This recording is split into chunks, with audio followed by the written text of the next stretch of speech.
Alright guys, so hari ni tim LSB berada di sebuah pulau di Malaysia ni. Tim LSB dipanggil untuk membuat forensik engineering terhadap jambatan ni. Hari ni kita datang since jambatan ni dah lama, so S-build pun tak ada. So kita datang, kita buat site investigation. Kita nak check struktur-struktur yang ada, size dia, berapa dia punya length, berapa lebar, semua karakteristik untuk structure ni lah kan. Sama ada dia boleh guna ke tidak kan. Tengok ni, agak-agak boleh guna ke tak. Itulah LSB akan forensik, dan kita akan buat reverse engineering untuk mereka bentuk untuk jambatan yang baru.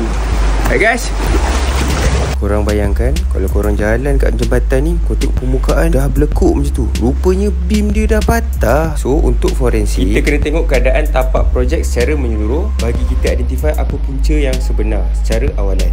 So bila struktur yang berada di sisiran laut ataupun pantai ni, kita boleh tahu mengalami chloride attack, di mana kita kena tengok paras air laut dan kesan ombak terhadap struktur yang ada. Selain beam, kita pun perasan yang tiang ni dah mula lari daripada kedudukan asal.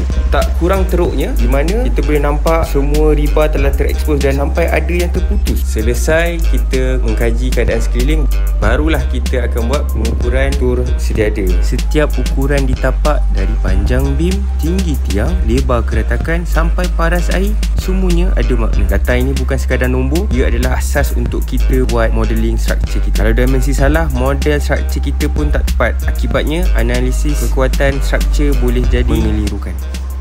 Alright, okay guys, so kita dah selesai buat forensik. Siapa luar sana mempunyai masalah bangunan yang dah beam patah ke macam tadi, kolom sengit ke, tim LSB boleh bantu anda selesaikan isu tersebut. Alright guys, jangan lupa forensik dengan LSB. Macam ni, bukan macam ni guys. Let LSB secure your investment.